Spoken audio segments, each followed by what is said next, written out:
ನಮಸ್ಕಾರ ಫ್ರೆಂಡ್ಸ್, ನಾನು ಶ್ವೇತಾ ರಾಜೇಂದ್ರನ್ ಮಾತಾಡ್ತಾ ಇರೋದು ಲಕ್ಷ್ಮಿತಾ ರಾಯರ್ ಮಗಳು ಕನ್ನಡ ಯೂಟ್ಯೂಬ್ ಚಾನಲ್ಗೆ ತಮ್ಮೆಲ್ಲರಿಗೂ ಆತ್ಮೀಯವಾದ ಸ್ವಾಗತ. ಸ್ನೇಹಿತರೆ, ನಾನಿವತ್ತು ವಿಶೇಷವಾಗಿ ನಿಮಗೆ ಒಂದು ಪುಟ್ಟ ಉಪಾಯನ ಹೇಳ್ಕೊಡ್ತಾ ಇದ್ದೀನಿ. ಅದು ಯಾವೊಂದು ವಿಷಯಕ್ಕೆ ಅಂದರೆ ಸ್ನೇಹಿತರೆ, ರಾಯರ ಅನುಗ್ರಹ ನಮಗೆ ಬೇಕು. ರಾಯರ ಜೊತೆಯಾಗಿ ನಮಗೆ ಮಹಾಲಕ್ಷ್ಮಿ ಮತ್ತು ವಿಷ್ಣುವಿನ ಅನುಗ್ರಹ ಸದಾಕಾಲ ನಮ್ಮ ಮನೆಯಲ್ಲಿ ಇರಬೇಕು. ಅಥವಾ ನಮ್ಮ ಜೀವನದಲ್ಲಿ ಮಾಡುವಂಥ ಕೆಲಸ ಕಾರ್ಯಗಳಲ್ಲಿ ಎಲ್ಲ ಕೆಲಸ ಕಾರ್ಯಗಳು ಅಭಿವೃದ್ಧಿ ಆಗಬೇಕು ಅಂತ ಬಯಸೋ ಅಂಥವ್ರು, ಹಾಗೆ ಗುರುಬಲ ಇಲ್ಲ ಅಂತ ಬಯಸ್ತಾ ಇರೋವಂಥವ್ರು, ಅಥವಾ ನಿಮಗೆ ಯಾವುದೋ ಒಂದು ಗ್ರಹ ಬಾಧೆಗಳಿಂದ ಸಾತಿ ಇರ್ಬೋದು, ಅಥವಾ ಮಂಗಳ ದೋಷ ಇರ್ಬೋದು, ಕುಜ ದೋಷಗಳಿರ್ಬೋದು, ಗುರು ದೋಷಗಳಿರ್ಬೋದು, ಅಥವಾ ಶನಿ ದೋಷಗಳಿಂದ ಬರ್ತಾ ಇರುವಂತಹ ಸಮಸ್ಯೆಗಳಿಂದಾಗಿ ನಿಮಗೆ ಜೀವನದಲ್ಲಿ ಜಿಗುಪ್ಸೆ ಅಥವಾ ಸೋಲನ್ನು ಅನುಭವಿಸ್ತಾ ಇರೋವಂಥ ಪ್ರತಿಯೊಬ್ಬರೂ ಕೂಡ ನಾನು ಹೇಳೋವಂಥ ಒಂದು ಪುಟ್ಟ ಸಲಹೆನ ನೀವು ಪಾಲಿಸಿ. ಈ ವಸ್ತುಗಳನ್ನು ನೀವು ರಾಯರ ಮಠಕ್ಕೆ ದಾನವಾಗಿ ಕೊಟ್ಟಿದ್ದೆ ಆದರೆ, ಅದರಲ್ಲೂ ನಾನು ಯಾವ ರೀತಿ ಹೇಳ್ತೀನೋ ಆ ರೀತಿ ನೀವು ಅದನ್ನು ಮಾಡಿ ತದನಂತರ ನೀವು ರಾಯರ ಮಠಗಳಿಗೆ ನೀವು ಕೊಡೋದ್ರಿಂದ ಖಂಡಿತವಾಗ್ಲೂ ನಿಮ್ಮಲ್ಲಿರುವಂತಹ ಯಾವುದೇ ರೀತಿಯ ನೋವುಗಳಿರ್ಬೋದು, ಬಾಧೆಗಳಿರ್ಬೋದು, ದೋಷಗಳಿರ್ಬೋದು, ಅದೆಲ್ಲ ನಿವಾರಣೆ ಆಗೋದಕ್ಕೆ ಇದು ಖಂಡಿತವಾಗ್ಲೂ ಸಹಾಯ ಮಾಡುತ್ತೆ. ಅದಕ್ಕೋಸ್ಕರ ತಾವು ಏನು ಮಾಡಬೇಕು ಅಂದರೆ, ಅದರಲ್ಲೂ ಇದನ್ನು ತಿಂಗಳಲ್ಲಿ ಬರುವಂಥ ಏಕಾದಶಿ ದಿನಗಳಲ್ಲಿ ನೀವು ಮಾಡಿದಾಗ, ದಶಮಿ ಇರ್ಬೋದು, ದ್ವಾದಶಿ ಇರ್ಬೋದು, ಏಕಾದಶಿ ದಿನಗಳಲ್ಲಿ, ತಿಂಗಳಲ್ಲಿ 2 ಸರಿ ಬರುವಂಥ ಏಕಾದಶಿ ದಿನಗಳಲ್ಲಿ ನೀವು ಈ ಪ್ರಯೋಗನ ಮಾಡಿ ಇದನ್ನು ನೀವು ಮಠಗಳಿಗೆ ದಾನವಾಗಿ ಕೊಟ್ಟಾಗ ತುಂಬಾ ಅನುಕೂಲ ಆಗುತ್ತೆ. ಅದರಲ್ಲೂ ಇವಾಗ ನಿರ್ಜಲ ಏಕಾದಶಿ ಇರೋದ್ರಿಂದ ಖಂಡಿತವಾಗ್ಲೂ ನೀವು ಕೂಡ ಏಕಾದಶಿ ದಿನಗಳಲ್ಲಿ ಖಂಡಿತವಾಗ್ಲೂ ಈ ಪ್ರಯೋಗ ಮಾಡಿ ಇದನ್ನು ನೀವು ರಾಯರ ಮಠಗಳಿಗೆ ತಗೊಂಡೋಗಿ ಕೊಡೋದ್ರಿಂದ ಖಂಡಿತವಾಗ್ಲೂ ಯಾವುದೇ ರೀತಿಯ ದೋಷಗಳಿದ್ದರೆ ಅದೆಲ್ಲ ನಿವಾರಣೆ ಆಗುತ್ತೆ. ಅದಕ್ಕೆ ನೀವು ಏನು ಮಾಡಬೇಕಾಗುತ್ತೆ ಅಂದರೆ, ವಿಶೇಷವಾಗಿ ಒಂದು ತಾಮ್ರದ ಬೌಲನ್ನು ನೀವು ತಗೊಬೇಕಾಗುತ್ತೆ. ಹೊಸದಾಗಿ ಇರುವಂತಹ ತಾಮ್ರದ ಬೌಲನ್ನು ನೀವು ಖರೀದಿ ಮಾಡಬೇಕಾಗುತ್ತೆ. ಮನೆಯಲ್ಲಿ ಇರುವಂಥ ಯಾವುದೇ ರೀತಿಯ ತಾಮ್ರದ ಬಟ್ಟಲನ್ನು ನೀವು ತಗೊಬಾರ್ದು. ಅಂಗಡಿಯಿಂದ ಹೊಸದಾಗಿ ತಂದಿರುವಂತಹ ತಾಮ್ರದ ಬಟ್ಟಲನ್ನು ನೀವು ಖರೀದಿ ಮಾಡಿ ಅದನ್ನು ನೀವು ಮನೆಗೆ ತಂದು ಶುದ್ಧವಾದ ಆಕಳ ತುಪ್ಪನ ನೀವು ಖರೀದಿ ಮಾಡಬೇಕಾಗುತ್ತೆ. ಅದರಲ್ಲಿ ನೀವು ಎಮ್ಮೆ ತುಪ್ಪ ಆಗಲಿ ಅಥವಾ ಕೆಮಿಕಲ್ಸ್ ಇರೋವಂಥ ತುಪ್ಪನ ನೀವು ಬಳಸಬಾರ್ದು. ಶುದ್ಧವಾದದ್ದು ತುಪ್ಪನ ನೀವು ಸಣ್ಣ ಪ್ರಮಾಣದಲ್ಲಿರೋಂಥ ಬಟ್ಟಲಲ್ಲೇ ನೀವು ತೊಗೊಬೋದು. ಜಾಸ್ತಿನೇ ಕೊಡಬೇಕು ಅಂತೇನಿಲ್ಲ. ಒಂದು ಚಿಕ್ಕ ಸಣ್ಣ ಬೌಲಲ್ಲಿ ನೀವು ಆ ತುಪ್ಪನ ನೀವು ತಗೊಂಡು ಏನು ಮಾಡಬೇಕು ಅಂದರೆ, ಏಕಾದಶಿ ದಿನಗಳಿರ್ಬೋದು ಅಥವಾ ನಿಮಗೆ ಇಷ್ಟವಾದಂಥ ಪುಷ್ಯ ನಕ್ಷತ್ರಗಳ ದಿನ ಇರ್ಬೋದು, ಗುರುವಾರದ ದಿನಗಳಿರ್ಬೋದು, ಅಂತಹ ದಿನಗಳಲ್ಲಿ ನೀವು ವಿಶೇಷವಾಗಿ ಏನು ಮಾಡಬೇಕು ಅಂದರೆ, ಒಂದು ತಾಮ್ರದ ಬಟ್ಟಲಲ್ಲಿ ತುಪ್ಪನ ನೀವು ಹಾಕಿ ಅದರ ಮುಂದೆ ದೇವರ ರಾಯರ ಮುಂದೆ ಯಥಾಪ್ರಕಾರ ದೀಪಗಳನ್ನು ಹಚ್ಚಿರ್ತೀರ, ಪೂಜೆಗಳನ್ನು ಮಾಡಿರ್ತೀರ, ಅಥವಾ ಏಕಾದಶಿ ಆಚರಣೆಗಳನ್ನು ಮಾಡಿರ್ತೀರ. ಅಂತಹ ದಿನಗಳಲ್ಲಿ ಒಂದು ಚಾಪೆನ ನೀವು ಹಾಸ್ಕೊಬೇಕಾಗುತ್ತೆ. ಒಂದು ಚಾಪೆ ಅಥವಾ ಮಣೆಯ ಮೇಲೆ ನೀವು ಕುಳಿತು ಒಂದು ತಾಮ್ರದ ಬಟ್ಟಲಿಗೆ ತುಪ್ಪನ ಹಾಕಿದ ನಂತರ ಅದನ್ನು ರಾಯರ ಮುಂದೆ ಒಂದು ಮಣೆಯ ಮೇಲೆ ಇಟ್ಟು ಅಲ್ಲಿ ನೀವು ಸಂಕಲ್ಪ ಮಾಡ್ಕೊಬೇಕಾಗುತ್ತೆ.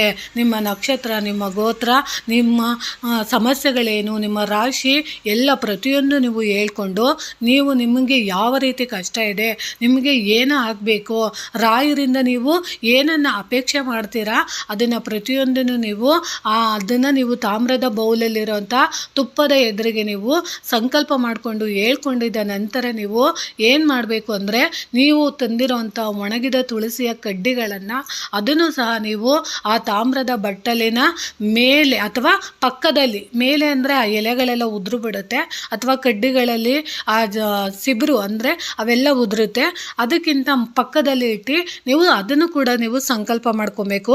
ಅದಾದಮೇಲೆ ನೀವು ಏನು ಮಾಡಬೇಕು ಅಂದರೆ, ನೀವು ಸಂಕಲ್ಪ ಮಾಡ್ಕೊಂಡಿದ್ದ ನಂತರ ನಿಮ್ಮ ಮನೆಯಲ್ಲಿ ಎಷ್ಟು ಜನ ಸದಸ್ಯರಿರ್ತೀರೋ ಅಷ್ಟೂ ಜನನು ಒಂದೇ ಬೌಲಲ್ಲಿ ನೋಡ್ಕೊಳ್ಳೋ ಅಂಥ ವ್ಯವಸ್ಥೆ ಇದೆ ಅಂತ ಅಂದರೆ ಈಗ ನಿಮಗೆ ಒಬ್ಬೊಬ್ಬರಿಗೆ ಒಂದೊಂದು ಸಮಸ್ಯೆಗಳಿರುತ್ತೆ.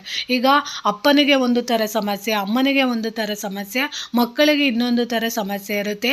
ಯಾರಿಗೆ ಯಾವ ಸಮಸ್ಯೆ ಇದೆಯೋ ಅಂಥವರು ಇದನ್ನು ಸಪ್ರೇಟಾಗಿ ಮಾಡಿದಾಗ ತುಂಬಾ ಅನುಕೂಲ ಆಗುತ್ತೆ.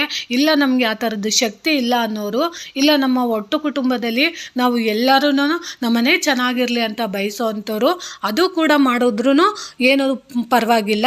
ಆದರೆ ಅಕಸ್ಮಾತ್ ನಿಮಗೆ ಸಪ್ರೇಟಾಗೆ ಈಗ ಮದುವೆ ಆಗಬೇಕು ಅಂತ ಬಯಸ್ತಾ ಇರ್ತಾರೆ, ಸಂತಾನಕ್ಕೆ ಬಯಸ್ತಾ ಇರ್ತಾರೆ, ಅಥವಾ ಒಂದು ಒಳ್ಳೆ ಜಾಬನ್ನ ಬಯಸ್ತಾ ಇರ್ತಾರೆ, ಅಥವಾ ಯಾವುದೋ ಒಂದು ಕೋರ್ಟು ಕಚೇರಿ ಕೆಲಸಕ್ಕೆ ಆ ವ್ಯಕ್ತಿಗೆ ಆ ಕೆಲಸ ಆಗಬೇಕಾಗಿರುತ್ತೆ.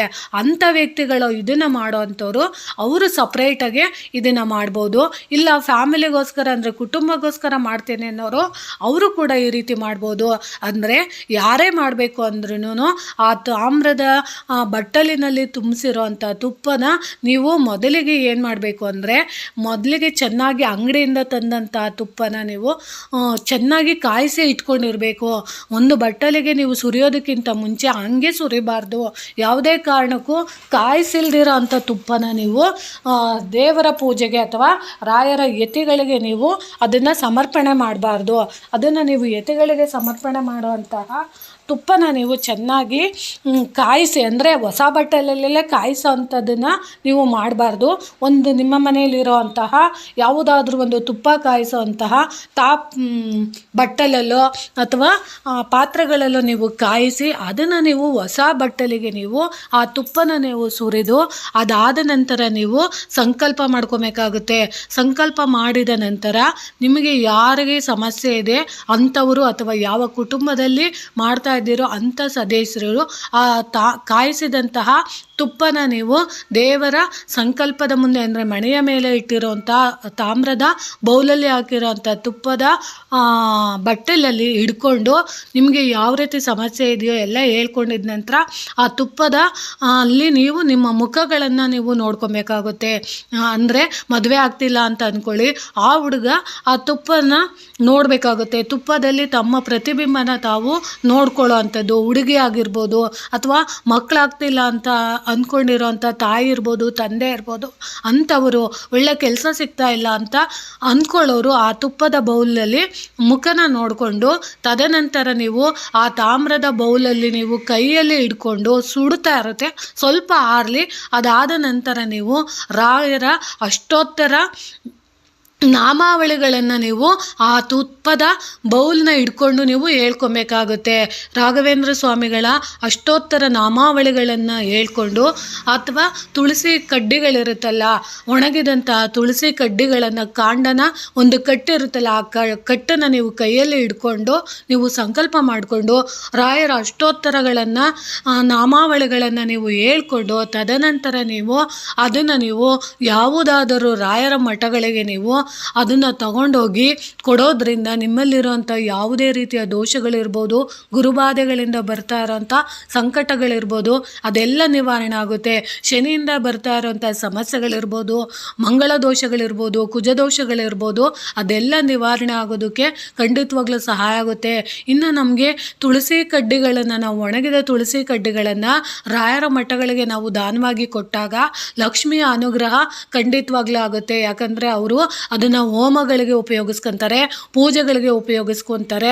ಅದರಲ್ಲೂ ಏಕಾದಶಿ ದಿನಗಳಲ್ಲಿ ಅದಕ್ಕೆ ಅಂತಲೇ ತುಳಸಿಯ ಕಡ್ಡಿಗಳಿಂದ ವಿಶೇಷವಾಗಿ ದೀಪದ ಆರಾಧನೆ ಮಠಗಳಲ್ಲಿ ಮಾಡ್ತಾ ಇರ್ತಾರೆ. ನಿಮಗೆ ಮಾಡೋಕ್ಕಾಗಿಲ್ದಾಗ ಮಠಗಳಲ್ಲಿ ನಾವು ಅದನ್ನು ದಾನವಾಗಿ ಕೊಟ್ಟಾಗ ಅದನ್ನು ಅವರು ಉಪಯೋಗಿಸ್ಕೊತಾರೆ. ಆಗ ಆ ಕಡ್ಡಿಗಳು ಯಾವ ರೀತಿ ಮಠಗಳಲ್ಲಿ ಸದಾಕಾಲ ಉರಿಯುತ್ತೋ ಹಾಗೆ ನಮ್ಮಲ್ಲಿರೋಂತಹ ಯಾವುದೋ ರೀತಿಯ ದೋಷಗಳಿದ್ದರೆ ಆ ದೋಷಗಳೆಲ್ಲ ಹೋಗೋದಕ್ಕೆ ಅದು ಖಂಡಿತವಾಗ್ಲೂ ಸಹಾಯ ಮಾಡುತ್ತೆ. ಲಕ್ಷ್ಮಿಯ ಅನುಗ್ರಹ ಮತ್ತು ವಿಷ್ಣುವಿನ ಅನುಗ್ರಹ, ಇಬ್ಬರ ಅನುಗ್ರಹ ಸದಾಕಾಲ ನಮ್ಮ ಮನೆಯಲ್ಲಿ ಇರೋವಂಥದ್ದಾಗುತ್ತೆ. ಅದರಲ್ಲೂ ಗುರುಗಳ ಅನುಗ್ರಹದ ಜೊತೆಗೆ ನಮಗೆ ಯಾವುದೇ ರೀತಿಯ ದೋಷಗಳಿದ್ರೂ ಅದು ಹೋಗಿ ನಿವಾರಣೆ ಆಗೋದಕ್ಕೆ ಇದು ಸಹಾಯ ಮಾಡುತ್ತೆ. ಖಂಡಿತವಾಗ್ಲೂ ಇದ್ರ ಉಪಯೋಗ ನಾವು ಮಾಡ್ಕೊಳ್ಳಿ ಅಂತ ತಿಳಿಸ್ಕೊಟ್ಟಿದ್ದೀನಿ. ಒಬ್ಬೊಬ್ಬರು ಒಂದೊಂದು ರೀತಿಯ ಇದನ್ನು ಆಚರಣೆ ಮಾಡ್ತಾರೆ. ನನಗೆ ನನ್ನ ಗುರುಗಳು ಹೇಳ್ಕೊಟ್ಟಿರೋ ರೀತಿಯಲ್ಲಿ ನಾನು ಬೇರೆಯವ್ರ ಹತ್ರ ಇದನ್ನು ನಾನು ಮಠಗಳಲ್ಲಿ ಹೋಗಿ ವಿಚಾರಿಸಿದಾಗ ನನಗೆ ನನಗೆ ಈ ರೀತಿಯಲ್ಲಿ ಗುರುಗಳು ಹೇಳ್ಕೊಟ್ಟಿದ್ದನ್ನು ನಾನು ನನಗೆ ಗೊತ್ತಿರೋ ರೀತಿ ಶೈಲಿಯಲ್ಲಿ ಹೇಳ್ಕೊಟ್ಟಿದ್ದೀನಿ. ನಿಮಗೆ ಯಾವ ರೀತಿ ಸರಿ ಅನಿಸಿದ್ರೆ ಮಾತ್ರ ಇದನ್ನು ಮಾಡ್ಕೊಳ್ಳಿ. ಇದು ತುಂಬಾ ಅನುಕೂಲ ಆಗುತ್ತೆ. ಪ್ರತಿ ತಿಂಗಳಲ್ಲಿ ಒಂದೊಂದು ತಿಂಗಳಲ್ಲಿ ಎರಡೆರಡು ಏಕಾದಶಿ ಬರೋವಂಥ ಸಮಯದಲ್ಲಿ ಅಟ್ಲೀಸ್ಟು ತಿಂಗಳಲ್ಲಿ ಒಂದೊಂದು ಸಾರಿ ಆದರೂ ಮಾಡ್ಕೊಳ್ಳಿ. ಇಲ್ಲ ನಮಗೆ ಅನುಕೂಲ ಇದೆ ಅಂದರೆ ತಿಂಗಳಲ್ಲಿ ಬರೋವಂಥ 2 ಏಕಾದಶಿಗಳಲ್ಲಿ ನೀವು ಮಾಡಿಕೊಂಡಾಗ ನಿಮ್ಮ ತುಪ್ಪ ಯಾವ ರೀತಿ ಕರಗುತ್ತೋ ಹಾಗೆ ನಿಮ್ಮ ಮನೆಯಲ್ಲಿರೋಂಥ ಕಷ್ಟ ಕಾರ್ಪಣ್ಯಗಳು ದಿನೇ ದಿನೇ ಕ್ರಮೇಣ ಕಡಿಮೆ ಆಗುತ್ತಾ ಬರುತ್ತೆ. ನಿಮ್ಮ ಆಸೆಗಳು ಖಂಡಿತವಾಗ್ಲೂ ಕೈಗೂಡೋ ಅಂಥ ವ್ಯವಸ್ಥೆನ ಗುರುರಾಯರು ಮಾಡಿಕೊಡ್ತಾರೆ.